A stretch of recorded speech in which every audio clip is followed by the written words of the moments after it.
Hermanos amados, entendemos bien por el Apocalipsis cuando vemos los últimos capítulos de la palabra de Dios, las últimas revelaciones que recibe Juan allá en la carta, la carta que escribió él a las iglesias, que es el Apocalipsis, también una carta. Y entendemos por sus últimos pasajes cómo el Señor tiene una consumación de su obra que podríamos enmarcar en dos grandes aspectos, dos grandes capítulos, nos permite el Apocalipsis hacer eso, que se revelan en su culminación, en su completación. Al final, en el Apocalipsis, el ángel lleva al apóstol Juan y le revela y le muestra la ciudad de Dios, la Nueva Jerusalén, lo que el Señor tenía en el corazón y que el Señor estaba desarrollando a través de toda la historia, de todos los tiempos. Desde el mismo Génesis el Señor tenía esto en su corazón y Juan ve el desarrollo de esa ciudad que tiene una arquitectura que proviene de Dios, que tiene un diseño, una disposición que Dios ha ido y quiere seguir revelando cada vez más a nuestros corazones. La revelación de su ciudad, que consiste en el Señor teniendo todo el señorío, toda la autoridad y la posesión hasta el último lugar de esta ciudad. Es lo que el Señor quiere hacer cuando establece su reino en la tierra. Y eso el Señor lo quiere hacer en su iglesia con los suyos.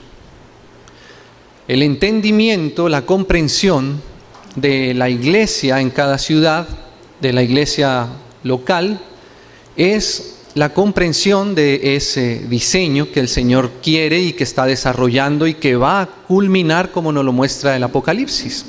En cada una de nuestras ciudades, en cada una de nuestras iglesias, nosotros tenemos que pedirle al Señor que nos revele ese propósito eterno al cual Él quiere aproximarnos cada vez más. Amén. Así que cuando el Señor logra, hermanos, dar esa revelación en cada una de las ciudades de la tierra, su corazón es satisfecho porque eso es lo que hay en el corazón del Señor. Un día tendremos esa realidad visible en la Nueva Jerusalén, pasando por el milenio, pero para que podamos nosotros comprender y ver claramente esa ciudad visible, el Señor quiere primero que nuestro corazón se disponga a comprender en espíritu lo que para el Señor es que Él quiera tener la preeminencia en cada una de las ciudades de la tierra, y hoy día está haciéndolo a través de sus hijos, a través de la iglesia en cada ciudad. Hace poco en Bogotá nos alegrábamos porque el Señor nos permitía ver el reconocimiento de algunos hermanos ancianos que fueron reconocidos en Bogotá.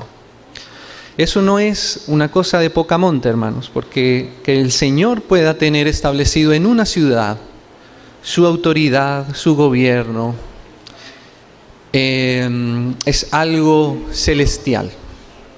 Es algo que el Señor quiere cada día ir logrando hasta que un día lo va a lograr, como lo muestra el Apocalipsis. Entonces, hermanos, que el Señor haya podido tocar nuestros corazones en ese aspecto y poder comprender cómo nosotros estamos siendo conformados, como decían los hermanos, no solamente como un grupo más, no solamente como algunos hermanos que hacen un esfuerzo por tratar de seguir al Señor, sino realmente haber comprendido que somos una ciudad que se está preparando para Dios, porque eso es lo que el Señor tiene en su corazón. Eso es glorioso. Eso es acercar a nuestro espíritu la realidad de lo que un día vamos a vivir. Amén. Entonces ese es un gran capítulo de la obra del Señor, hablándonos de la ciudad de Jerusalén. Pero antes el Señor le dice a Juan, Él no le dice te voy a mostrar la ciudad, sino que Él empieza diciéndote te voy a mostrar la desposada y la esposa del Cordero. Así que ese podríamos decir es el otro gran capítulo del trabajo de Dios. Cuando el Señor se dispone, cuando el ángel va a mostrar la esposa, demuestra la ciudad. Podríamos decir que la ciudad habla de ese aspecto exterior, de ese aspecto que se va manifestando de la obra de Dios, del cumplimiento de la obra de Dios. Pero está el otro aspecto que es que Él quiere revelarnos también la esposa, que concuerda con la ciudad. O sea, el Señor le va a mostrar a Juan la esposa, pero le muestra la ciudad. Así que la ciudad, ¿cierto?, es al mismo tiempo también la formación interior de sus hijos como esposa, como desposada, o sea, como comprometida para su Señor.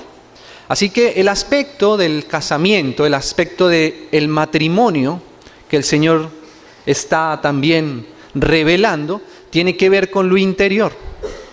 Y que esa vida interior, esa realidad, esa transformación interior de irnos conquistando para Él, se va manifestando en que comprendemos cuál es la ciudad. ¿Pueden ver eso, hermanos, en ese pasaje del Apocalipsis? Ven acá, Juan, yo te voy a mostrar la esposa y la desposada. Y la expresión de la esposa está en la ciudad, en el manifestar lo que hay en el corazón de Dios. Esos dos capítulos nos permite el Apocalipsis ver esos dos aspectos de la obra culminada de Dios. ¿Qué quiere el Señor entonces? ¿En qué está trabajando el Señor? En prepararnos como una esposa, como alguien que se compromete a vivir solo para Él, que le es fiel a Él, ¿cierto? Que no tiene otros amores, sino tiene el amor de su esposo y que a Él busca agradar, que con Él se ha comprometido a vivir cada uno de los días por la eternidad y que su corazón le pertenece completamente a Él y que hace todo para servirle y agradarle a Él, porque Él ha conquistado su corazón. Esa es la esposa. Pero si eso realmente sucede en nuestros corazones, vamos a ver que al mismo tiempo entonces va a ir desarrollándose el principio eterno de Dios de ciudad también. Amén. Así que la ciudad, la comprensión de la iglesia, la comprensión de la iglesia en cada ciudad es al mismo tiempo, se va dando en la medida que vamos madurando nuestro amor para con el Señor. No hay realmente comprensión en el sentido de revelación de la ciudad, a menos que nuestro corazón no vaya siendo cada vez más conquistado para Él. Y en la medida que nuestro corazón es conquistado para Él, en la medida que Él empieza a reinar cada día más en nuestros corazones, nos vamos a dar cuenta que Él quiere hacer esa obra con nosotros, con los que le aman, ¿no? Entonces esos dos aspectos están ahí muy relacionados. Y eso es lo que el Señor ha venido trabajando desde hace mucho tiempo, hermanos. Quisiera ver en Hebreos, hermanos, por favor, si pudieran abrir la palabra. Hebreos en el capítulo 11. En el capítulo 11. Y vamos a ver el versículo 8 de Hebreos en el capítulo 11. Le doy gracias al Señor porque veo que Él como que ha venido engranando desde el principio esto que hemos venido viendo por su palabra a través de cada una de las reuniones, hermanos. Mire el capítulo 11 de Hebreos, el versículo 8. Vamos a leer. Por la fe, esto ya es precioso, hermanos. Estas tres primeras palabritas ya son muy preciosas. Por la fe, ¿no? Lo que veíamos al principio, que nuestro hermano Gino nos introducía, pienso que ha sido la base de lo que hemos venido compartiendo de ahí en adelante, es justamente eso. Es por la fe. No es sin la fe, es mediante la fe. Nada que Abraham hubiese podido imaginarse de él mismo. Fue por la fe, ¿no? Por la fe Abraham, dice así. Hermanos, y el que diga aquí por la fe, me hace pensar a mí que la fe no solamente la base de nuestra salvación, sino que además la fe tiene un potencial para desarrollar una obra preciosísima en nosotros. La fe no solamente nos fue dada para ser salvos y olvidarnos de la fe, como enseña Pablo a las iglesias en Galacia. A veces podríamos pensar que la fe solamente es necesaria para nuestra salvación y de ahí en adelante como si pudiéramos apagar la fe y empezar a vivir por nosotros mismos. Pero cuando leo aquí en este pasaje, lo primero, por la fe, hermano, me hace pensar que la fe tiene un potencial impresionante para no solamente salvarnos, que ya eso es glorioso, sino que una vez salvo, la fe seguiría operando, la fe seguiría avanzando, algo que tiene capacidad de hacer, por la fe, es por la fe. Si hay algo del Señor, si hay alguna revelación, si hay alguna madurez, es por la potencia que tiene la fe en nuestros corazones, ¿no? Ahora esa fe, como también lo han dicho algunos hermanos ya, esa fe es la que viene por el oír la palabra de Dios, ¿cierto? O sea que el que tiene potencial para llevarnos a un desarrollo es Dios mismo, ¿no? La fe nace de la palabra de Dios, amén. Pero tiene que estar esa base, la palabra de Dios. No basta solamente, o no estamos hablando de una fe en cualquier cosa. A veces nosotros podemos tener fe en cosas que Dios todavía no ha dicho, o que Dios ni siquiera ha dicho. Pero aún así, a veces pensamos que podemos tener fe en algo que aunque Dios no lo ha dicho, pensamos que podemos activar la fe en determinado asunto. Voy a hacer este viaje y voy a ponerle toda la fe que me va a salir bien. Pero el Señor ha dicho que hay que hacer ese viaje. Si el Señor no ha dicho que hay que hacer ese viaje, entonces la fe no es al menos la fe que viene de Dios. Será una fe natural tal vez, en donde por mucho que nos esforcemos, no podríamos decir que es una fe que viene de Dios. Y viéndolo desde la óptica de la palabra, realmente no podríamos hablar de la fe. Podríamos hablar tal vez de un positivismo o de un ejercicio mental, pero la fe que es objetiva en la palabra de Dios es aquella que produce lo que primero Dios ha dicho. Así que hermanos, si Dios no ha dicho, no le ponga fe. Amén. Ahora, si el Señor ha dicho, entonces es la fe la que tiene el potencial para desarrollar aquello que Dios ha dicho. Amén. Bueno, esa es por la fe. Gracias al Señor por la fe. Dice así, por la fe Abraham siendo llamado. Ahí estuvo la fe nacida de Dios de Abraham.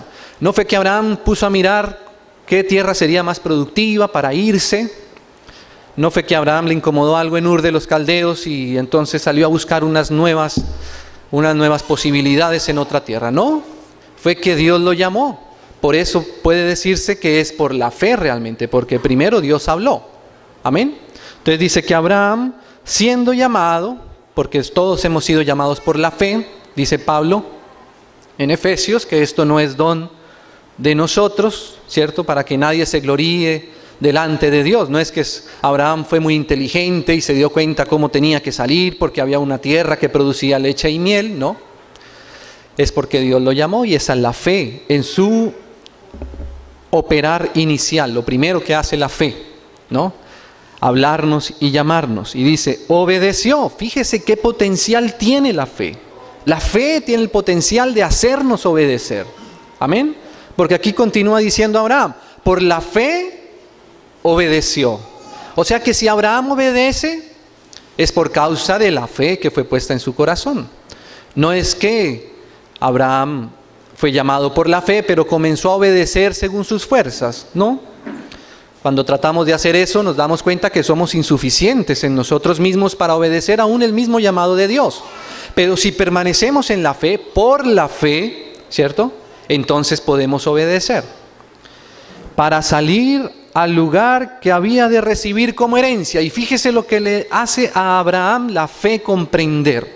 Él salió de Ur de los Caldeos, salió de su vida natural, de su ambiente natural, e inmediatamente revela que hay una herencia que Dios quiere darle a él, ¿no?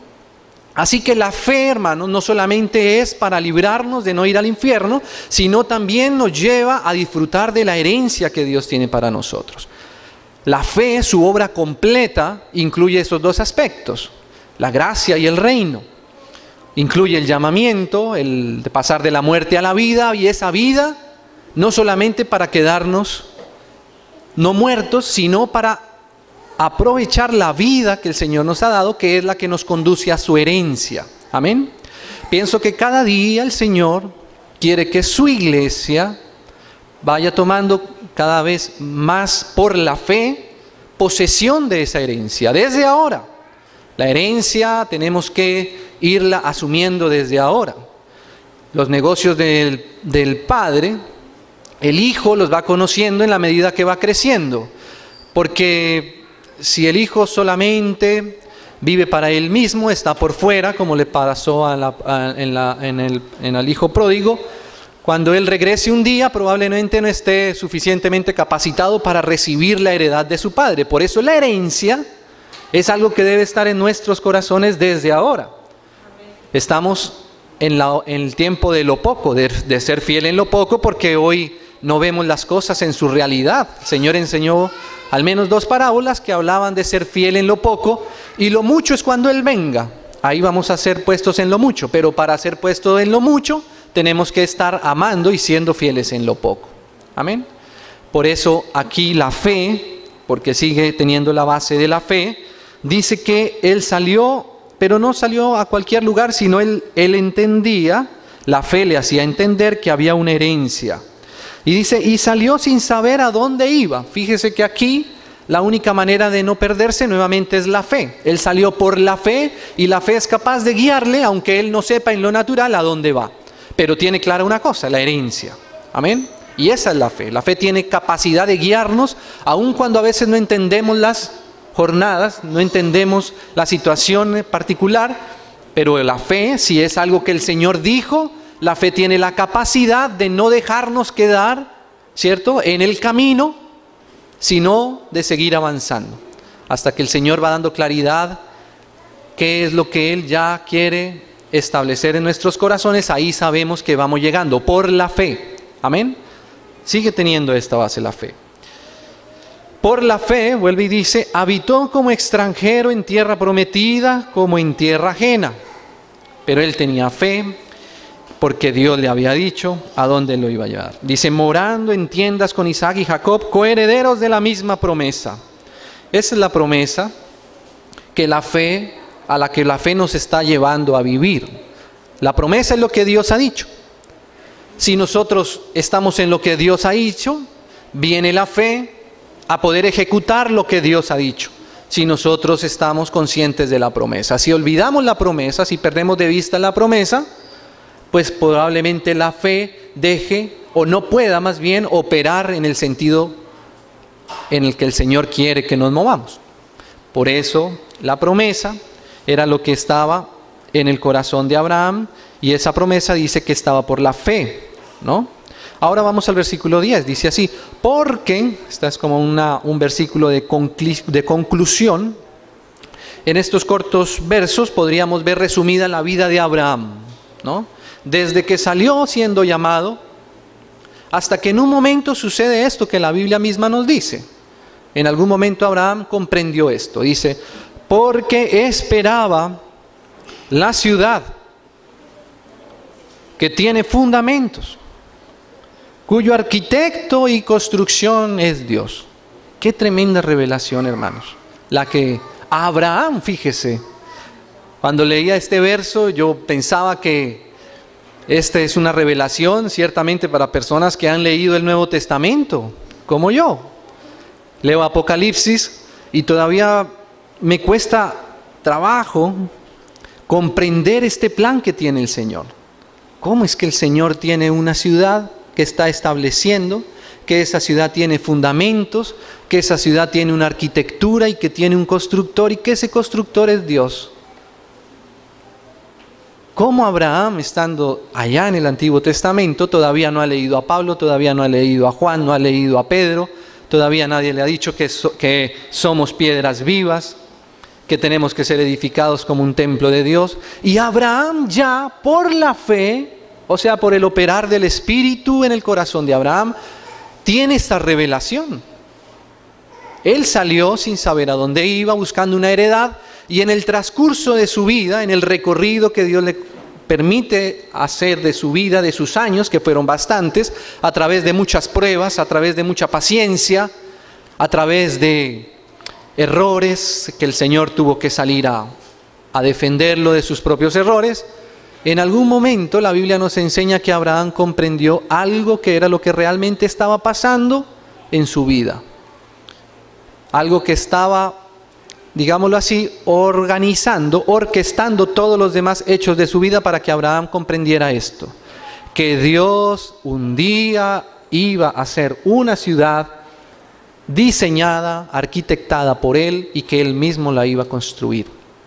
Qué tremenda revelación de Abraham. El Señor necesita, hermanos, revelar eso a nuestros corazones, ¿no? Mire, el padre de la fe. Entonces vemos, hermanos, que Abraham, que es llamado el padre de la fe, en la fe tuvo esa potencia de sacarlo desde Ur de los Caldeos hasta, podríamos llegar a decir, una de las revelaciones, cumbres, que dice y resume la Biblia de Abraham, es que entendió esa ciudad. Y particularmente, él entendió que esa ciudad, tenía un fundamento. Ese fundamento es Cristo mismo, es el Señor mismo. Ya nosotros, gracias al Señor, podemos, lo que para Abraham era un misterio tremendo, para nosotros hoy ya está revelado, gracias al Señor, por el Nuevo Testamento, ¿no? Así que él comprendió que esa ciudad tenía un diseño, una arquitectura también, una forma que es de Dios. Entonces, hermanos, la vida de Abraham, que fue una vida de tratamiento, fue para ir entendiendo esto, el principio de construcción de Dios, de diseño de Dios. Así que en Abraham podríamos ver como esos dos aspectos también desarrollados en su vida. El aspecto de ir cediendo su corazón cada vez más al Señor y por ende, entonces ir comprendiendo el propósito que Dios tiene al final en la Nueva Jerusalén, santa y gloriosa. Ya en la realidad, hermanos, si podemos ir un momento a 1 Corintios, capítulo 3, lo dijimos, pero leámoslo. 1 Corintios, capítulo 3. Mire esto que Abraham comprendía, aunque ciertamente todavía por misterio. Ahora Pablo, 1 Corintios, capítulo 3, versículo 10. 1 Corintios 3:10. Empieza ahora Pablo a decir así, dice, conforme a la gracia de Dios, porque esa es nuevamente la fe como lo fue en Abraham, por la fe. Esa es nuevamente la base, la provisión. Pablo dice que fue por la gracia o conforme a la gracia de Dios que me ha sido dada. Yo como perito arquitecto, fíjese que Abraham había comprendido que había una arquitectura de la ciudad de Dios. Y Pablo por el Nuevo Testamento, por el Espíritu Santo, aquí inspirado, no solamente es Pablo escribiendo, sino Pablo por el Espíritu Santo y el Espíritu Santo por Pablo. Ahora en el Nuevo Testamento, ese diseño, esa arquitectura, se nos revela claramente por medio del ministerio del apóstol Pablo específicamente. Todos los demás apóstoles, claro, están los apóstoles del Cordero, que son los apóstoles del fundamento, los apóstoles que establecen el fundamento, como Pablo mismo lo reconoce en Efesios 2:20, dice el mismo Pablo, edificado sobre el fundamento de los apóstoles. Así que esos 12 apóstoles, los apóstoles del Cordero, son los apóstoles del fundamento. Por eso ellos están en los fundamentos del muro, en la ciudad, en el Nuevo Testamento, en el fin del Nuevo Testamento, en Apocalipsis. Pero Pablo, ahora, lo que sucede en Hechos es que del fundamento se pasa al diseño y a la arquitectura de la ciudad. Y Pablo está diciendo por el Espíritu que él, como perito arquitecto, puso el fundamento. Lo que está diciendo Pablo es que el Señor, por su Espíritu, le ha dado la comprensión de la arquitectura, del diseño de la ciudad que Dios quiere establecer en la tierra. Y va a usar el ministerio del apóstol Pablo para enseñarnos algo que Abraham comprendió en su vida, mediante misterios, ahora dejárnoslo a nosotros como una palabra explícita, plenamente comprensible, pero solo a través de la fe, a través de la gracia y a través de que el Señor vaya conquistando nuestro corazón para su obra, para su propósito. Hermanos, ¿no debería haber revelación de la iglesia si no hay una transformación del corazón de sus hijos. De hecho, cuando sucede que se comprenden las cosas solamente en el ámbito religioso, solamente en el ámbito académico natural, nos damos cuenta que con el poco tiempo se evidencia que no había un corazón realmente enamorado del Señor, sino tal vez una disposición natural a entender las cosas santas, pero sin la fe, no por la gracia, sino por la comprensión natural. El asunto es que cuando no hay esa transformación, no se comprende a nivel de revelación el diseño y la arquitectura de Dios. Por eso la ciudad que quiere Dios requiere primero conquistar nuestros corazones, porque solo si Él conquista nuestros corazones, la ciudad toma el diseño y la arquitectura que Él mismo le quiere dar. ¿Por qué hoy día hay tanta variación en la obra que Dios quiere hacer con sus hijos? ¿Por qué hay tanta obra particular? ¿Por qué hay tantos diseños distintos? Por una razón, porque los corazones todavía no han sido tocados y conquistados y transformados para Dios. Solo se tiene una intención natural, sana, en donde el hombre hace el mejor esfuerzo para hacer lo que mejor cree que podría presentarle y que eso que le presenta podría agradarle a Dios. Por eso estamos llenos de distintas corrientes, distintas visiones y misiones, pero sin que realmente sea o se pueda decir que la arquitectura de lo que se está haciendo, que el diseño de lo que se está haciendo en la tierra es el de Dios. ¿Por qué sucede eso? No porque el Señor, no porque no esté la palabra clara, no porque no tengamos capacidad de comprender cómo es el modelo y el diseño de Dios, sino porque mientras no haya una transformación de nosotros a su esposa, es difícil que el diseño que está en la Biblia comience a aparecer espontáneamente como una expresión del amor del Señor por sus hijos, comprometiéndose para vivir eternamente con Él allá en la Nueva Jerusalén. Entonces, mientras no suceda lo primero, probablemente nos quede imposible comprender lo segundo, la ciudad. Por eso en el Apocalipsis están esos dos aspectos. Ven, te voy a mostrar la desposada, la esposa del Cordero. Y parece ser que los que le amaban como su esposa, como su comprometida, entonces tuvieron esa expresión de ciudad, ese entendimiento de la arquitectura de lo que Dios quiere hacer en la tierra. Amén, hermanos. Hermanos, quisiera entonces tomar algún pasaje que está en Hechos, justamente por causa de que hemos visto como Pablo mismo dice que el Señor lo puso a él como arquitecto. Y conocemos bien ahí el pasaje donde él sigue diciendo que el fundamento es Jesucristo mismo. Quisiéramos entonces, hermanos, con la ayuda del Señor, poder un día tener la comprensión que tuvo Pablo de la arquitectura y del diseño de la casa de Dios. Amén. Porque Abraham entendía que esa obra de Dios tenía un arquitecto. Antes de la construcción, tenemos que tener claro la arquitectura, el diseño, las maquetas, para que después, hermanos, no perdamos mucho tiempo e invertir muchos materiales. A veces pasa así.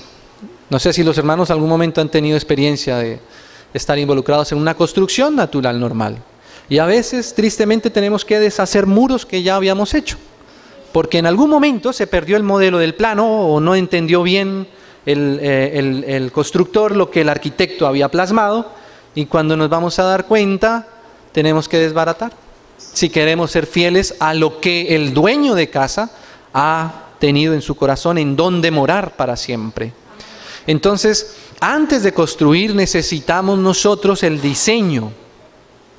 Amén. Para no perder mucho tiempo, ni muchos materiales, muchos esfuerzos que después nos cuestan muchas lágrimas. Decir, Señor, realmente esto no corresponde a tu modelo. Construimos antes de tener el plano y ahora necesitamos que tú nos ayudes, porque el Señor fue el que dijo, yo edificaré. No dijo, tú edificarás. Ahora, claramente Él va a edificar con Pedro. No va a edificar sin Pedro. No quiere decir que el Señor se olvide de Pedro y anule a Pedro, no, pero le está diciendo a Pedro que él es el que va a ir construyendo, ¿no? Pedro debería disponerse y estar atento a lo que el Señor va haciendo, y probablemente, claro, que va a cooperar como realmente lo hizo, pero la revelación es: Pedro, no te preocupes, yo voy a edificar mi iglesia. Amén.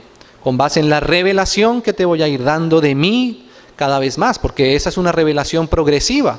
La revelación que se recibe del Señor es una revelación que va siendo cada vez más claramente comprensible. No es solamente un concepto técnico o solamente un concepto filosófico el creer en el Señor como Dios, como hombre y que Él es el Cristo. ¿No?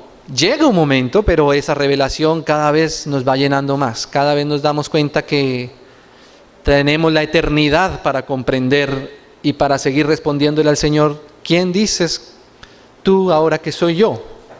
Tú eres el Cristo, el Hijo de Dios viviente. Eso lo vamos a tener que ir comprendiendo hasta la eternidad. Amén. Entonces, en esa revelación que el Señor va a ir haciendo cada vez más en el corazón de Pedro, con ese material es que el Señor puede edificar. Entonces Pablo, hermanos, ahora tiene el diseño. Pablo dice: yo como perito arquitecto. Entonces quisiera, hermanos, tomar el capítulo 9 de Hechos para ver cómo Pablo pasó por la escuela, porque la arquitectura nos habla de una preparación. Que hay hermanos que son arquitectos en medio nuestro. También hay algunos que son constructores, ingenieros de construcción, que entienden todo este lenguaje que usa Pablo, porque Pablo también en su tiempo era un constructor también de cabañas. Entonces Pablo usa también ese lenguaje porque él sabe las implicaciones que tiene esto. Y él sabe que esa arquitectura tiene que ir revelándose. Y esa revelación es de cierta manera, por lo menos fue así con Pablo. Quisiéramos tener la revelación que tuvo Pablo de su casa, de su ciudad. Quisiéramos, hermanos, cada vez que leemos todos los versos de la palabra, las cartas de Pablo, ir extrayendo cada vez más ese precioso diseño, ese perfecto diseño que el Señor quiere que un día esté culminado y desarrollado por su esposa. Amén. Él quiere que sea toda su iglesia, pero su esposa es la que comprende esto. Entonces, hermanos, en capítulo 9 de Hechos de los Apóstoles, vamos a ver cómo el Señor llega a preparar, a revelar estas cosas a Pablo. Porque este tratamiento probablemente sea muy parecido al que el Señor tenga que hacer con nosotros, si un día queremos también comprender un poco de esa arquitectura, como lo comprendió inicialmente Abraham también, como lo comprendió Juan, ya viendo el Apocalipsis desarrollado, Pedro y los demás apóstoles. Amén. Capítulo 9 de Hechos, dice Saulo, dime, versículo 1, desde el primero, sí, Hechos 9:1. Saulo, porque está todavía en su naturaleza caída, Saulo, respirando aún amenazas y muerte contra los discípulos del Señor.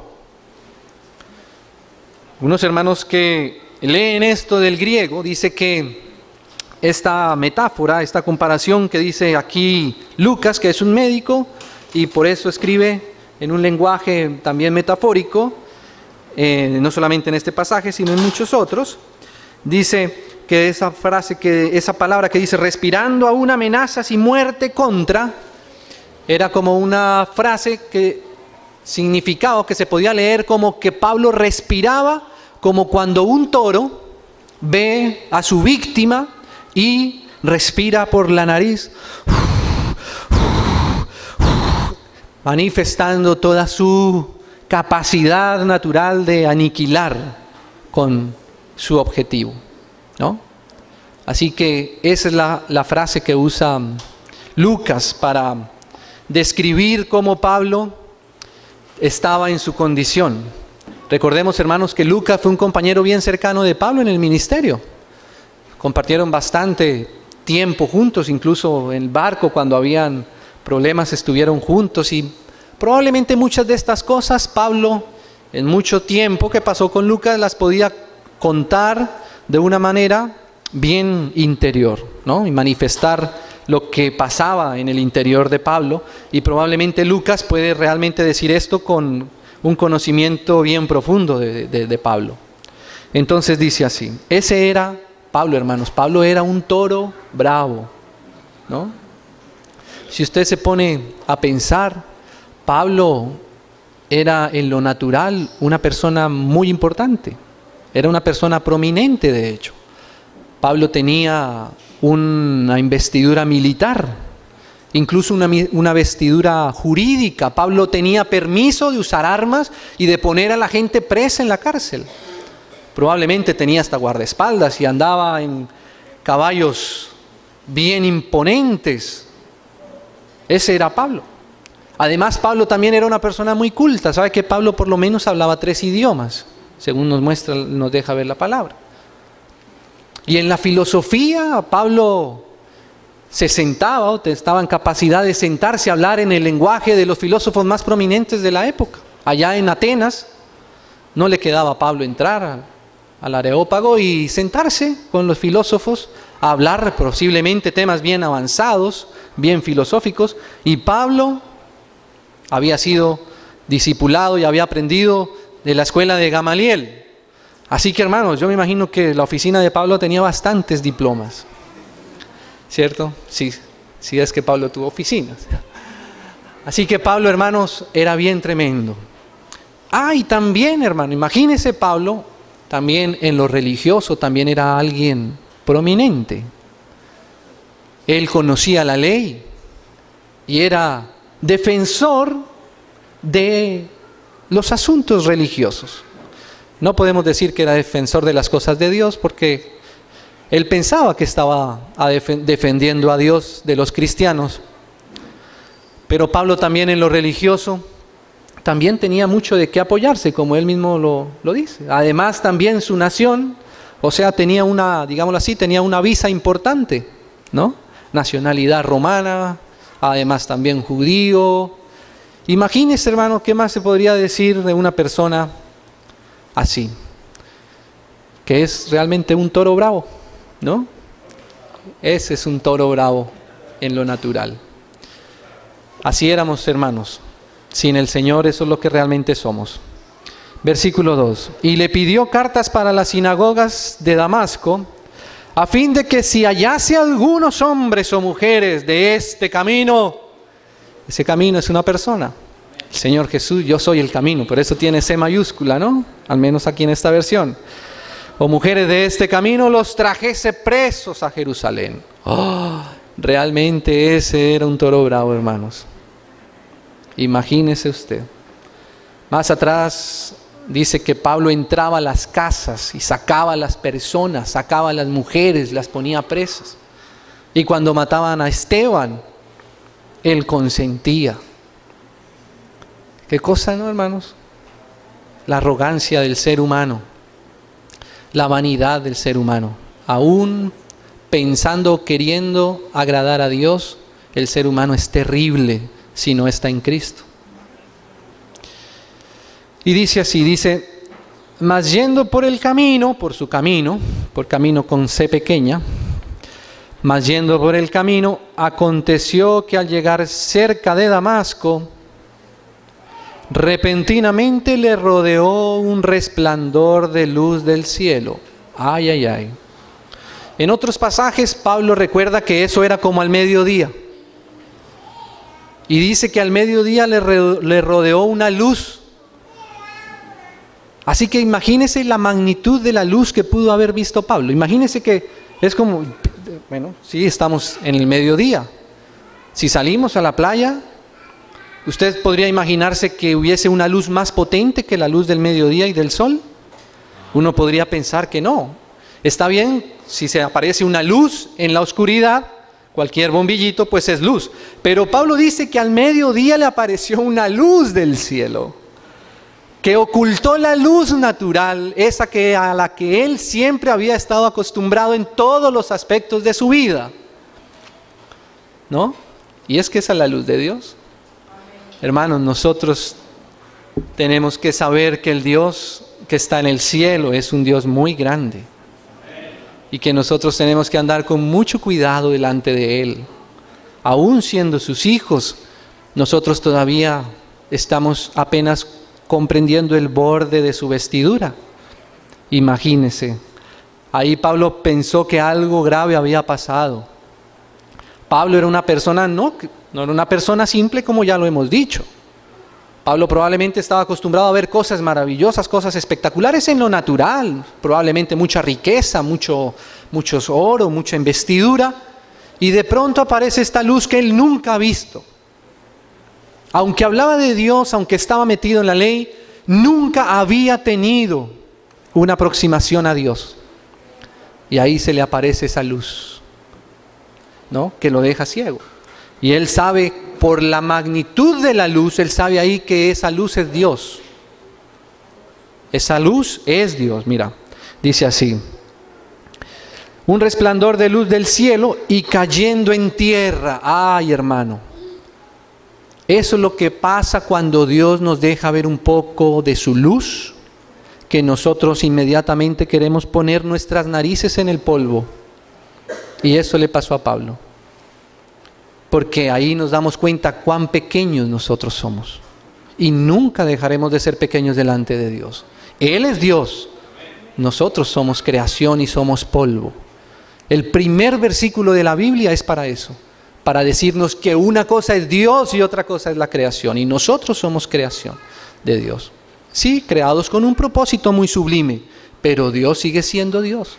Y su luz, hermanos, es... al mismo que es preciosa, también nos debe ser muy temible, ¿no? Entonces imagínese Pablo con todo ese escaparate, con tal vez sus caballos finos, no dice que iba en caballo, pero se puede entender que cayó a tierra probablemente, no sé si iba a pie, probablemente iba más bien en algún caballo fino, algún perchero muy fino de la época, y ahí Pablo, hermanos, se da cuenta que hubo uno con que simplemente apareció un poco más cerca de él, lo puso por tierra. Y esa es la expresión de Dios cuando el hombre no le conoce realmente.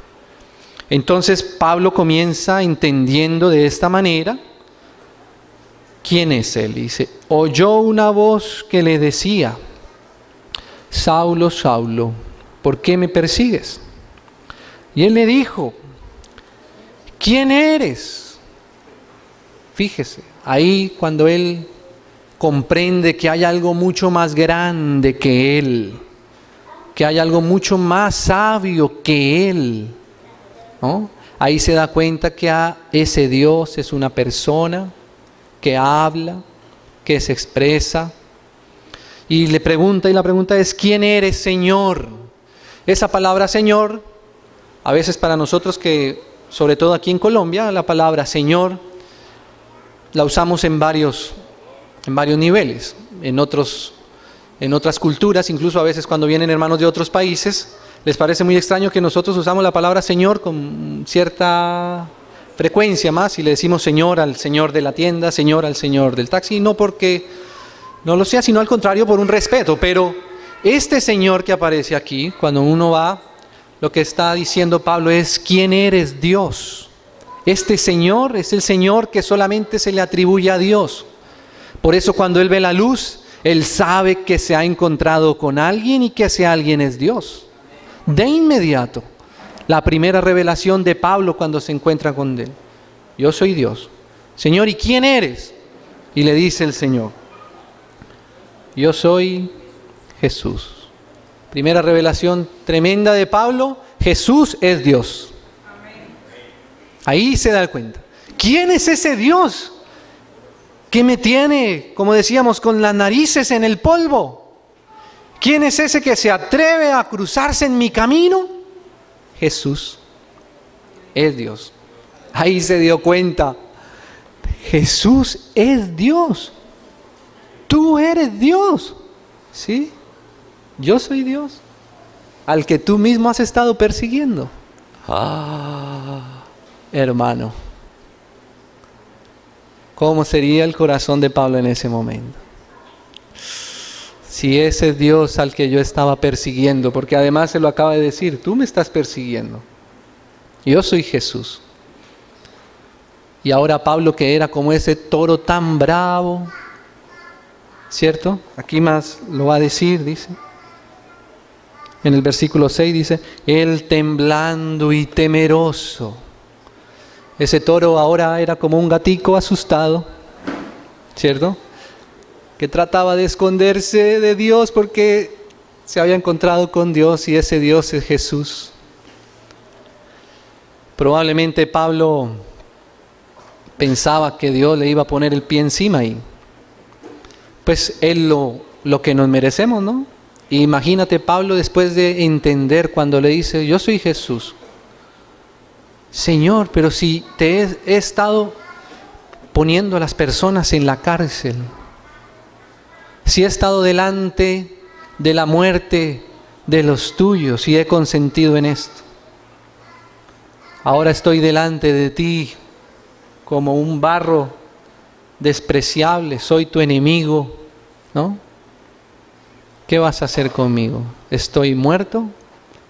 ¿No? ¿Me vas a poner el pie encima? Por eso Pablo, hermanos, pienso bien que conocía a profundidad lo que es la gracia. Y en sus epístolas, por eso él habla con ese nivel de autoridad, porque él reconoció lo que es la gracia y la fe. Porque mire lo que le dice el Señor, dice, levántate, es lo que le dice el Señor a Pablo. Pablo, no me he aparecido a ti para solo que quedes ciego y hacerte ensuciar la vestidura que llevabas puesta. No te voy a poner el pie encima. Levántate. Ahí Pablo empieza a comprender lo que es la gracia de Dios, ¿no? Yo creo que para Pablo era bien claro lo que es la gracia de Dios. A veces, hermanos, yo pienso que nosotros necesitamos que el Señor nos ayude a comprender lo que es realmente la gracia y lo que era para nosotros haber sido enemigos de Dios, ¿no? Para Pablo esto era muy real. ¿Quién más sino para Pablo entender que no es porque el Señor haya visto algo bueno en él? Al contrario, era un enemigo declarado y activo del Señor. Pero él entendió cuando el Señor le pregunta, Señor, ¿qué quieres que yo haga? Levántate, Pablo. Esa es la gracia, hermanos.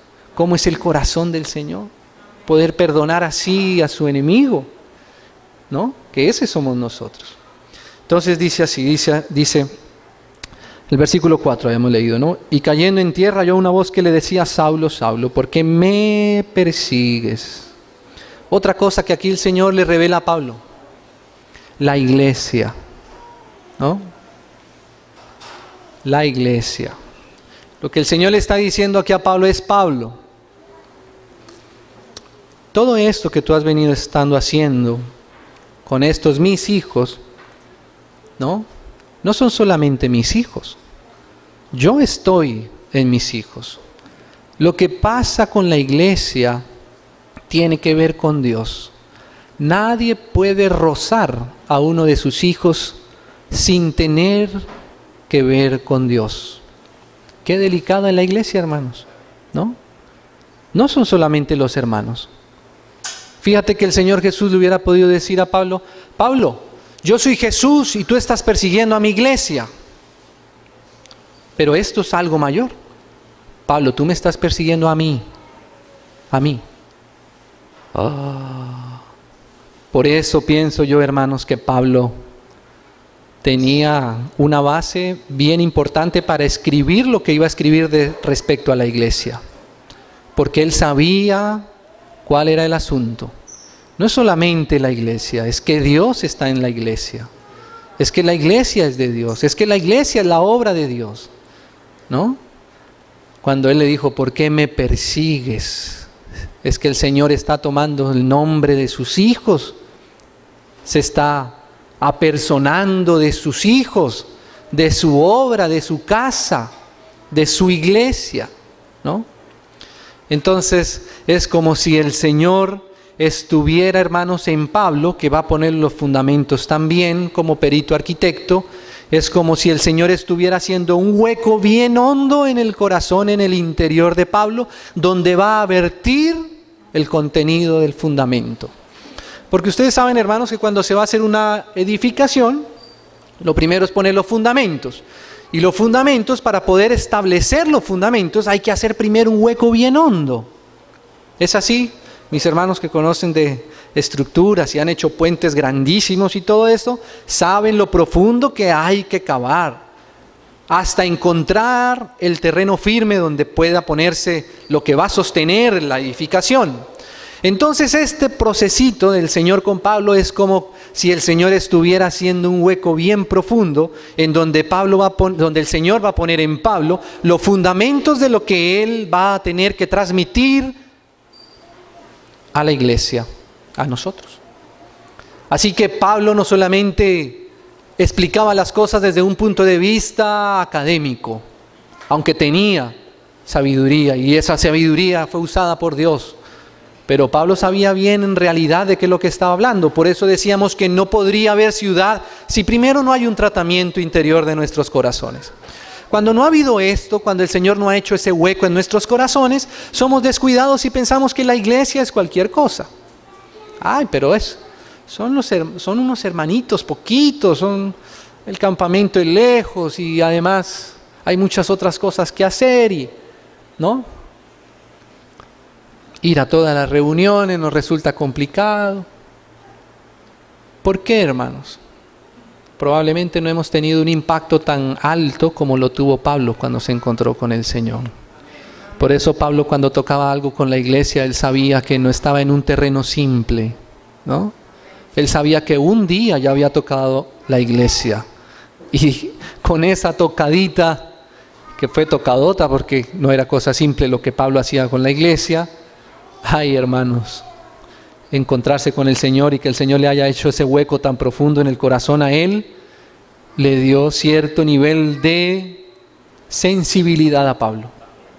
Por eso cuando Pablo, aunque había cosas que corregir en la iglesia, empieza escribiendo a la iglesia de Dios, que está en Corinto, pero él sabía que la iglesia era de Dios, ¿no? Y por eso la mano de Pablo tiene que ser una mano de un diseñador, de un artista que ha sido entrenado por Dios muy delicadamente, ¿no?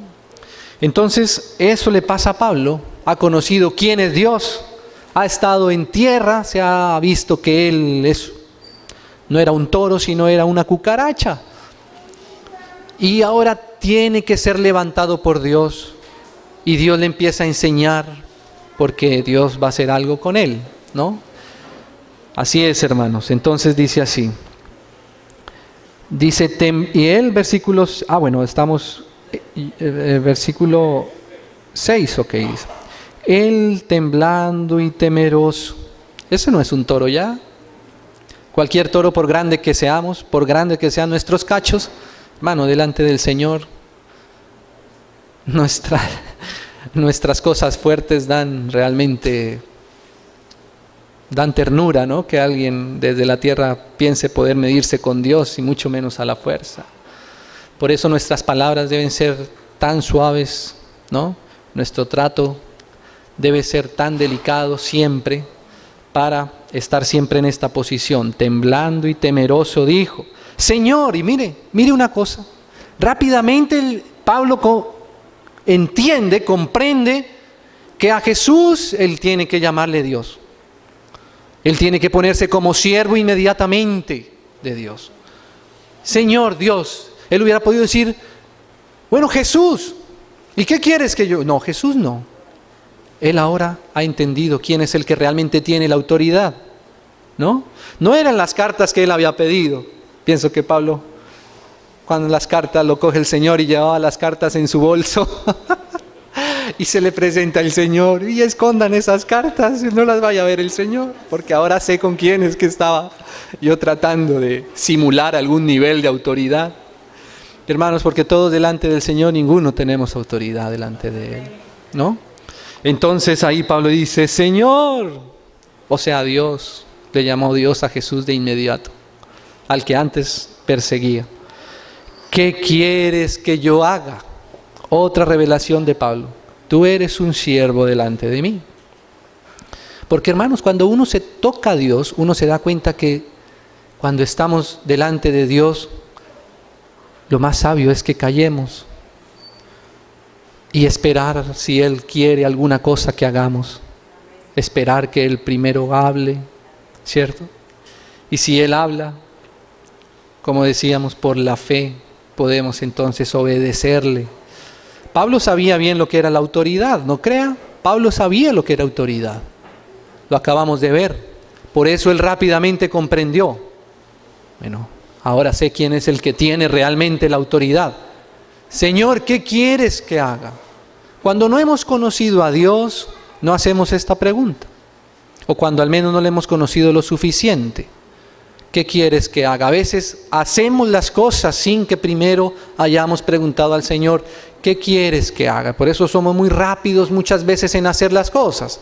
Y no es que lo que hagamos en sí mismo tenga algún objetivo malo, sino que todavía primero Pablo tiene que entender de que antes de que él vaya a dar instrucciones, de que antes que él vaya a dar mandamientos y ordenanzas, como lo va a hacer más adelante a las iglesias, primero tiene que comprender bien quién es el que realmente está en autoridad. Ahora, si se comprende eso, entonces lo que Pablo va a hacer no lo va a hacer con base en su propia autoridad, sino que tiene un mandamiento que la verdadera autoridad que está por encima de todos le ha ordenado que haga. ¿No? Por eso Pablo habla tan prominentemente de la autoridad en la casa de Dios, porque el Señor le hizo un hueco bien hondo ahí en ese mismo instante. Señor, ¿qué quieres que haga? Ahora no es lo que yo quiero hacer. Y el Señor le dijo, levántate. Ahí Pablo comprendió la gracia. Levántate. Pablo sabe lo que es la gracia de Dios. Sabe que él no merecía sino la muerte, y realmente la muerte. No es para Pablo simplemente un sentido metafórico. Él sentía que realmente el Señor lo hubiera podido aplastar. Pero el Señor no le quiso aplastar, le quiso fue levantar. Así como a Isaías, cuando él vio al Señor, dice que cayó como muerto. Pero el Señor, ¿qué hizo? No lo dejó muerto, sino que lo levantó y le puso un carbón encendido en sus labios. Pero primero tuvo que darse cuenta que él delante de Dios era menos que el polvo. Entonces sí está, ahora sí ya está, digámoslo así, preparado para poder recibir la encomienda de Dios. Mientras el Señor no haya triturado todo pequeño destello de rebeldía en nuestros corazones, hermanos, no pienso que el Señor vaya a delegar ningún grado de autoridad en nosotros, hasta que realmente no hayamos despreciado todo otro proceder de autoridad en nosotros, ¿no? Entonces dice así. Entonces Saulo se levantó de tierra. ¿Qué quieres que yo haga? Y el Señor le dijo, levántate y entra en la ciudad. Hermanos, estas lecciones no son cualquier lecciones para Pablo, porque él aquí está comprendiendo cómo es que Dios, que es Jesús, que tiene su obra, que es la iglesia, empieza a operar con sus siervos, y el Señor quiere hablarle a Pablo, pero le quiere hablar desde la ciudad, porque Pablo va a establecer muy claramente los límites de la obra de Dios, y es él el que va a decir cuáles son los límites de la obra de Dios en cada ciudad. Por eso Pablo entendió, el Señor no quiso hablarme desde aquí, en el camino, en cualquier camino, no. Pablo, tú quieres saber lo que yo voy a hacer, pero esto tienes que comprenderlo adentro en la ciudad, no fuera de la ciudad, no aparte de la ciudad, porque recordemos que la ciudad es la obra que Dios quiere ir perfeccionando. Entonces Pablo, como va a tener también que enseñar de todos estos, de los límites que tiene una ciudad respecto de la otra, Pablo sabe que al Señor se le escucha desde el lugar adecuado. Como en el Antiguo Testamento, que en el tabernáculo de reunión, ahí era donde Dios quería declararse a Israel, en el lugar de reunión. Entonces Pablo entiende, empieza a ver esas delicadezas del Señor, hermanos. Esta parece una instrucción simple. Pablo entra a la ciudad, y desde la ciudad, dentro de la ciudad. Por eso Pablo sabía muy bien cuándo la ciudad estaba abierta para entrar y poder hacer la obra de Dios, o cuando en la ciudad la puerta estaba cerrada, o cuando no era conveniente. Esas son indicaciones que el arquitecto, el diseñador que va a usar el Señor, tiene que entrenar muy bien para no hacer las cosas rápido, sin preparación en la arquitectura de Dios. Y allí se te dirá lo que debes ahora es un mandamiento para él, lo que debes hacer, no es una opción. Pablo, mira, yo te voy a mostrar algo, pues si tú quieres, si te parece bien, si concuerdas, si te parece que está bien. No, Pablo, allí en la ciudad se te va a decir lo que debes hacer. Recuerde que él está recibiendo estas palabras de Dios mismo que se le acaba de aparecer. Por eso Pablo tenía esa, digámoslo así, esa dirección hidráulica, ¿no? Una medio movidita y él sabía lo que tenía que hacer porque él ya había estado delante de Dios y había escuchado este mandamiento directamente de su boca. Pablo sabía que aunque a veces los hombres no querían, si era el mandato de Dios, él no estaba por los hombres sino por Dios. ¿Por qué? Porque había escuchado quién era el que había dicho, ve allá y allá te voy a decir lo que tienes que hacer. Entonces ahí sigue Pablo aprendiendo del Señor, ¿no? Ahora dice el versículo, leamos el versículo 8 ahora. Entonces Saulo se levantó de tierra y abriendo los ojos, porque qué cosa, hermano, todo esto nos hace que en lo natural perdamos toda capacidad. Pablo había visto la luz, ahora quiere reaccionar a su visión natural, ¿no? Pero como el Señor tiene un diseño que tiene que ser percibido espiritualmente, no deja que Pablo recupere la vista rápidamente. Probablemente Pablo hubiera podido activar rápidamente sus sentidos exteriores. Y el Señor necesita que antes que Pablo comience a hacer cualquier cosa, tenga una vida interior con él que no dependa de la vista. ¿Cómo le pasó a Abraham? Él salió sin saber a dónde iba, pero la fe le sustentaba. Y como Pablo estaba acostumbrado a moverse tanto como él quería y a confiar tanto en su capacidad, en su visión, en su manera de interpretar las cosas, entonces él intentaba abrir los ojos como para poder tener otra vez el control de lo que siempre había tenido. Pero el Señor no le concede la vista tan rápido, ¿no? Entonces dice así, dice, no veía a nadie, así que llevándole por la mano, imagínese un toro pero ahora con collarcito, ¿no? De mascotica tierna, ¿no?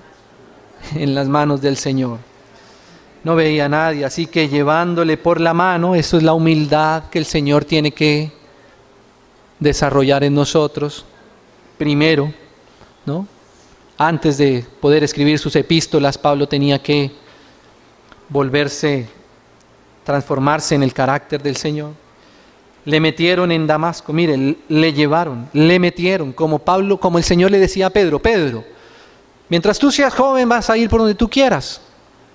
Una señal de la madurez es que ahora Pedro iba a ser llevado, no a donde él quisiera, sino donde otro le llevara, ¿no? Y aquí empieza el Señor a llevar ahora a Pablo, a cogerle la mano. Pablo, ahora soy yo el que te va a llevar y el que te va a indicar, el que va a hacer que tú andes. Y dice así, donde estuvo 3 días sin ver y no comió ni bebió. Más adelante por el contexto entendemos que Pablo esos 3 días también estuvo en oración. O sea, no fue solamente algo en lo natural biológico, sino que Pablo aquí, con esa tremenda visión que ha tenido, sabe que tiene que meditar bien sobre todo lo que acaba de pasar, renunciar a todo lo de él, y esa es la transformación en el interior, hermanos, que el Señor necesita para un día revelarnos también lo que Él quiere que comprendamos de su ciudad, de su casa, de su arquitectura, de su diseño, como dice en el profeta. Si se arrepienten, muéstrales el diseño de la casa de Dios. Pero ese arrepentimiento es una condición, ¿no? Entonces, ahí vemos que no se trata solamente de hacer algo externo, leguleyo, religioso, sino que primero debe haber una revelación muy profunda y un toque de Dios en el interior nuestro para que realmente se pueda producir ese diseño que Él quiere al final. Entonces dice así. Leamos ahora el versículo 11. ¿Sí? Y el Señor, el mismo Jesús, al que Él perseguía antes, ahora es su Señor, le dijo, levántate y ve a la calle que se llama derecha, o sea, el Señor estaba enderezando a Pablo, por eso lo manda a la calle derecha, y busca en casa de Judas a uno llamado Saulo, de Tarso. Y aquí él ora. Siempre la oración es necesario para nosotros poder ir comprendiendo la obra de Dios en lo interior. Y ha visto, y mire, esta es otra revelación que Dios le da a Pablo. Ha visto. ¿Qué es lo que ha visto? Dice. Y ha visto en visión, o sea que el Señor le mostró esta visión a Pablo, a un varón llamado Ananías. Qué curioso, hermano. ¿Sabe qué quiere decir Ananías? Según esa equivalencia de nombres, dice Dios es benevolente, ¿no? Y allá lo manda Pablo, ¿no? ¿Qué cosa es ese primer encuentro de Pablo a través de Ananías? Ahí Pablo entendía que lo que el Señor estaba haciendo era mostrándole su benevolencia. Oye, qué tremendo cómo Pablo tenía que comprender qué tan distinto era el corazón del Señor Jesús, el corazón de Dios, distinto al de él. Pablo pensaba que él hacía la obra de Dios antes. Lo hacía, solo que lo hacía con ejército y con espada. Ahora está conociendo el mismo corazón de Dios y cómo es el carácter de Dios. Cuando Pablo a alguien se le oponía a lo de él, ¿sabe qué hacía Pablo? Le daba espada, le quemaba sus casas, los cogía del pelo y los ponía en la cárcel. Esa era la manera como Pablo hacía la obra de Dios antes. Cuando él se encuentra con Dios, Dios le empieza a mostrar su benevolencia. Y eso, hermanos, para Pablo era bien distinto a lo que él era en su corazón, ¿no? Es la benevolencia de Dios lo que conquista el corazón de una persona. Fíjese que cuando uno lee Hebreos, empieza en los fundamentos, empieza por el arrepentimiento de obras muertas, ¿no? Uno se arrepiente porque uno ve que hay un Dios y uno se da cuenta que uno realmente es menos que una cucaracha, ¿no? Pero hay otro verso también que dice que el arrepentimiento, con el que comienza Hebreos, Pablo dice que tenemos que saber que su bondad nos lleva al arrepentimiento, ¿no? O sea que el encontrarnos con Dios, solamente hasta ahí, solamente ver a Dios, quedaríamos muertos. Pero cuando Dios se muestra y vemos su benevolencia, hermano, ahí es donde nuestro corazón sabe que tiene que arrepentirse.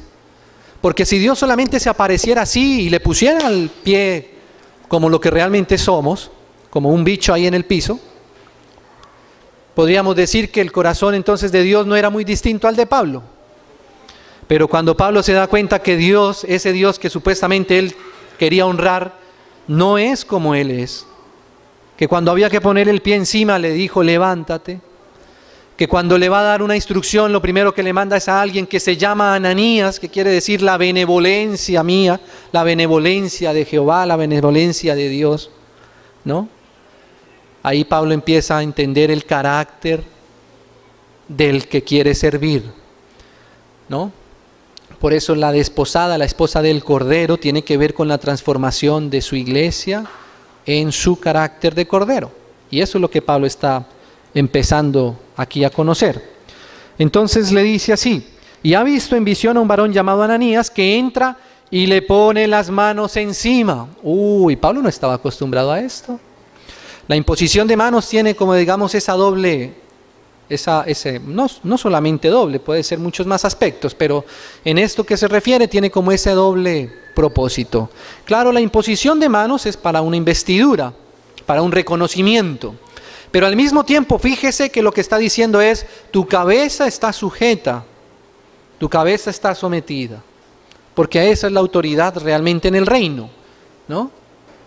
En el mundo, dijo el Señor, las naciones se enseñorean, pero en el reino no es así. En el reino, cuando hay autoridad es porque alguien ha sometido su cabeza a las manos del cuerpo, que como veíamos ayer, es la expresión plena de Dios, ¿no?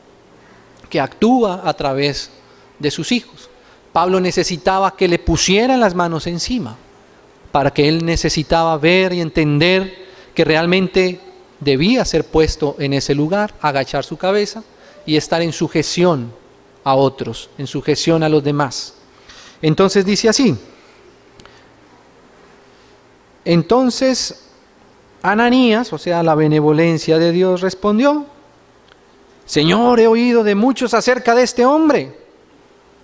Imagínense, hermanos, que le pongan a uno a ponerle la mano en la cabeza a ese torito.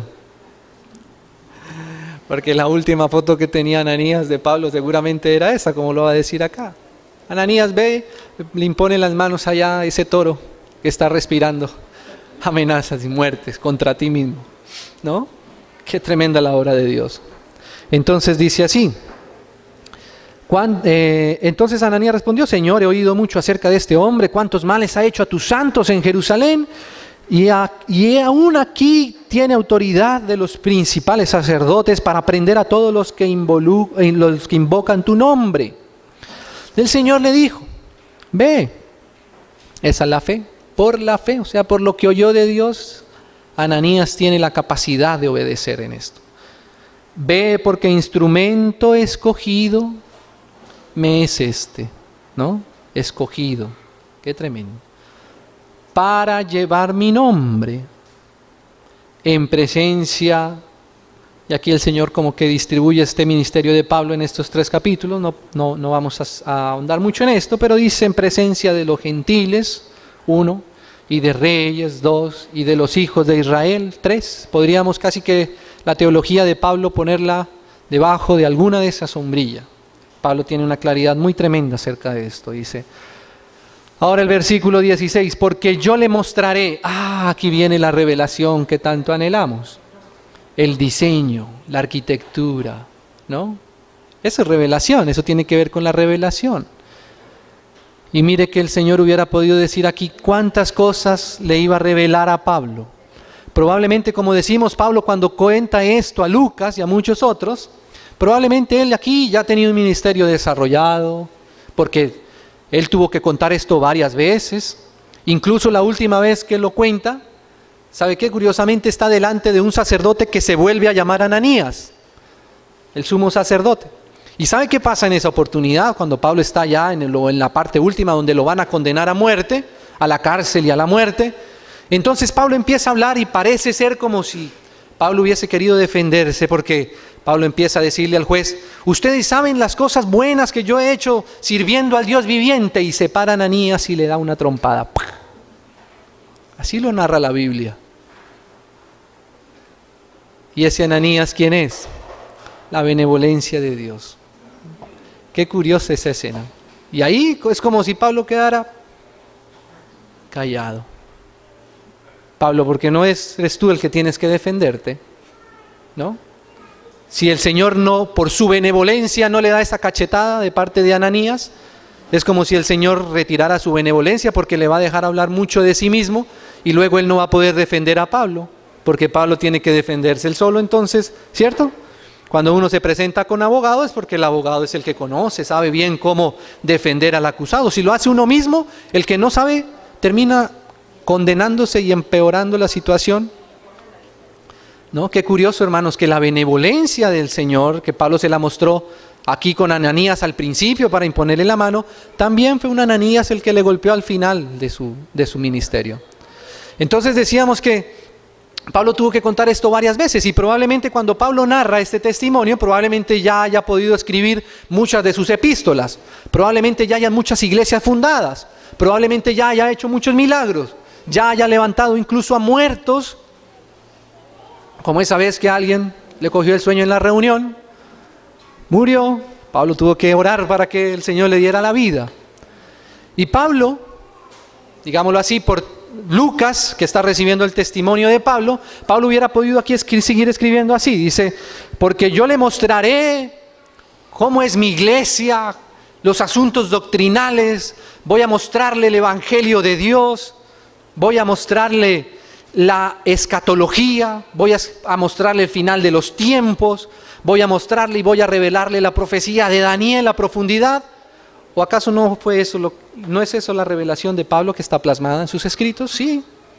Pero Pablo mismo ahora entiende una cosa.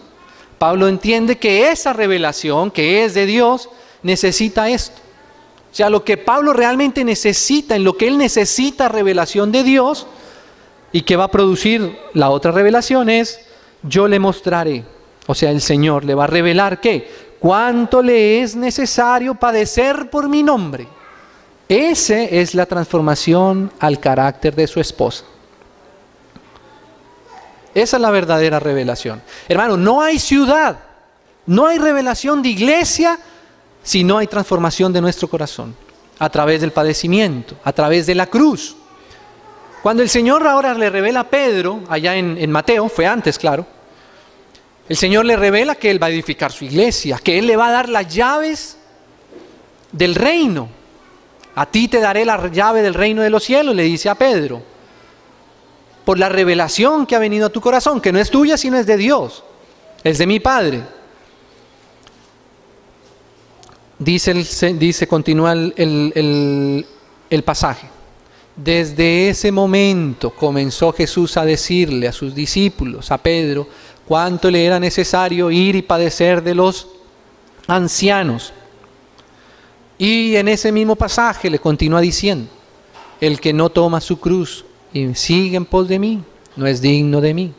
El que piense hallar su vida, la perderá. Y el que la pierda por causa de mí, la hallará. ¿Cierto? Esa es la revelación que el Señor quiere dar a sus hijos.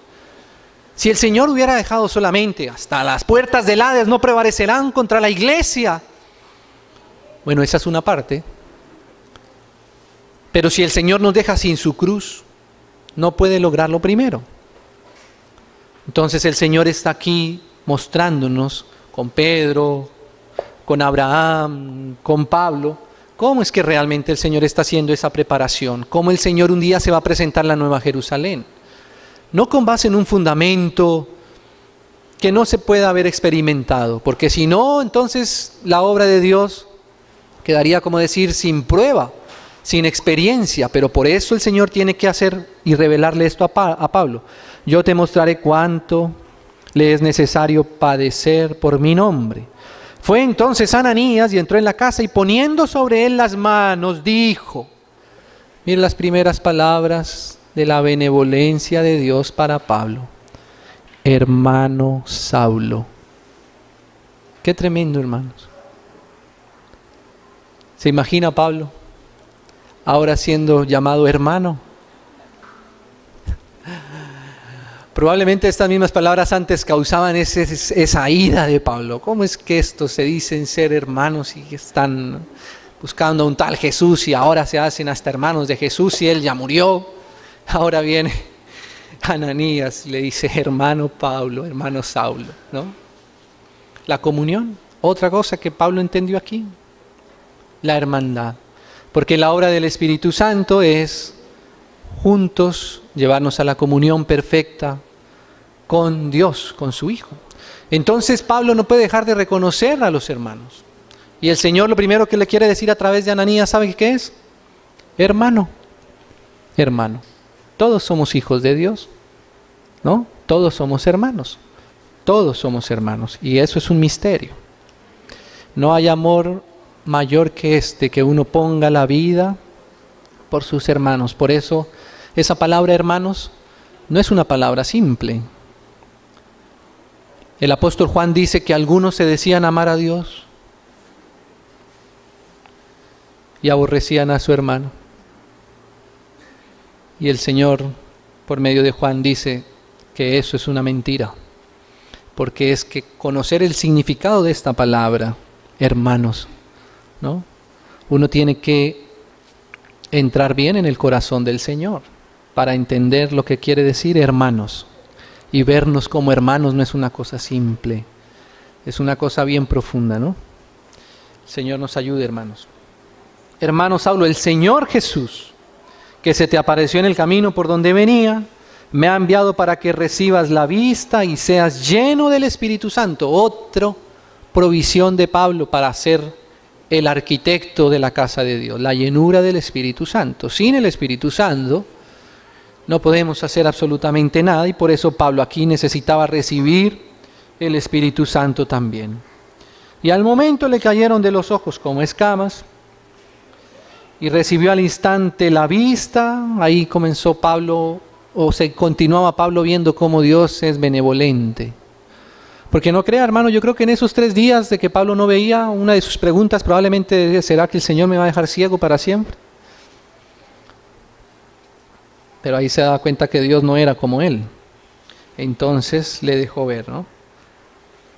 Aunque él le enseñó a bastarse en su gracia, porque realmente Pablo conoció la gracia, entonces sabía que la gracia era suficiente, y sin embargo Dios le daba la vista, aunque le recordaba que la experiencia que él había tenido con la luz le había dejado cierta señal para que él recordara de tanto en tanto que donde estaba era por su gracia. Acuérdate, Pablo, yo te pude haber dejado ciego. Acuérdate, Pablo, yo pude haber puesto mi pie encima tuyo. Hubiera podido tomarte así de los pelos como tú tomabas a la iglesia. Te hubiera cogido así, hubiera llevado al Coliseo y te hubiera podido exhibir como un premio, pero yo no soy así, ¿no? Y a eso es lo que yo quiero que tú comiences a entender. Porque si tú comprendes quién soy yo, entonces yo voy a poderte revelar lo que hay en mi corazón con mi carácter. Si tú no me conoces quién soy yo, aunque yo te muestre las cosas que yo tengo preparadas y que yo quiero desarrollar, probablemente si no ha sido transformado a mi carácter, ¿cierto?, va a ser incluso un problema más para ti. Porque como tú eres tan religioso y estás acostumbrado a hacer las cosas tan religiosamente y a la fuerza y sin esperar y por las armas, entonces mientras no me conozcas a profundidad, hay muchas cosas que todavía no es bueno que tú conozcas, ¿no? Entonces ahí Pablo tiene que ser lleno del Espíritu Santo primero y entender las cosas desde el Espíritu. Y por eso la visión de Pablo, como él mismo lo dice, ¿no?, le dejó como un aguijoncito. Ese antes que decía aquí que cuando el Señor le dijo cuando el Señor le dice a Pablo, aquí cuando se le aparece y le dice, dura cosa te debes dar coces contra el aguijón. Es una metáfora también que usa Lucas. Dice que ese coces contra el aguijón era como un burro que patea el aguijón por donde tiene que ser dirigido. Entonces el burro piensa que pateando el aguijón se va a quitar el problema. Y resulta que cuando medio toca con su pie, se da cuenta que ese aguijón no es tan fácil de patear. Entonces, ese era Pablo, ¿no? Y ahora el Señor no le quita el aguijón, solo que Pablo ya no lo patea, ¿no? Pablo ahora ya anda como tiene que andar. Y si Pablo no andara así, hermano, ¿usted cree que el Señor le hubiera podido confiar el diseño de la iglesia? O más que el diseño, la revelación del diseño de la iglesia, la arquitectura de la casa de Dios. No puede ser un arquitecto así. Se imagina un arquitecto que todo lo que los clientes le pasan, Juliancito, tú que eres arquitecto, te imaginas un cliente que te deja un diseño y cuando viene por el resultado es otro, porque uno no entiende que el aguijón es para señalarnos por dónde es que el Señor quiere llevarnos y conducirnos. No, eso no podría ser un arquitecto, al menos no el arquitecto de Dios, al menos no alguien que tenga la visión de Dios. Entonces dice, y levantándose fue bautizado, amén, se identificó con la obra del Señor en la cruz, sabía que Él había muerto y había resucitado, y habiendo tomado alimento, recobró fuerzas, hermanos, y estuvo Saulo por algunos días con los discípulos que estaban en Damasco. Ahí estaba, como decir Pablo, listo para empezar a recibir los diseños de parte de Dios, la arquitectura de su casa, para plasmarla nada más y nada menos que en el Nuevo Testamento, ¿no? Ahora Pablo está listo. Ahora Pablo es materia disponible para empezar a comprender la arquitectura de la casa y del diseño de la obra de Dios. Yo pienso, hermanos, que mucho de este tratamiento necesitamos nosotros también, si queremos un día, como Abraham, comprender que Dios nos está llevando a una ciudad cuyo arquitecto y constructor es Dios. Entonces, en el Apocalipsis vemos esos dos aspectos, la ciudad y la esposa. Cuando Juan va a ver la esposa, el reflejo de la esposa fue la ciudad, ¿no? Así que eso, hermanos, me parece que es muy diciente. No hay ciudad si no hay esposa. Ahora, y si hay esposa, debería haber ciudad, debería haber diseño y arquitectura de Dios en ella, ¿no? Porque a su esposa se le ha concedido, sea preparada, que sea vestida de lino. Y el lino fino son las obras justas de los santos. Y las obras nuestras, ¿cuáles son? Las que Dios preparó de antemano. ¿Qué tenemos que hacer nosotros? Conocer la obra que Dios ya ha preparado, o sea, conocer el diseño de la obra, conocer la arquitectura primero de la obra. Y para conocer esa arquitectura y ese diseño, el Señor necesita hacer esa transformación, ese pequeño trabajito que tuvo que hacer, hermanos, con ese toro bravo, hasta dejarlo como todo un artista para ahora sí ser un diseñador de la iglesia, de la casa de Dios. Padre, te damos gracias por el amor con el que tú nos has amado, por la fe que tú has puesto en nuestros corazones. Esa fe, Señor, que tiene toda la potencia para consumar la obra que tú te has propuesto hacer en nosotros. Porque sin fe es imposible, Señor, que podamos agradarte. Por eso te pedimos, aumenta nuestra fe, Señor. Aumenta nuestra fe por el aumentar nuestro oír a ti, Señor. No queremos oírnos a nosotros mismos. Queremos oírte a ti para que tú aumentes nuestra fe. Y por tu fe, por tu gracia, podamos nosotros comprender lo que tú quieres hacer con nosotros, en nosotros, para la eternidad, Señor. En el precioso nombre del Señor Jesús. Amén y amén.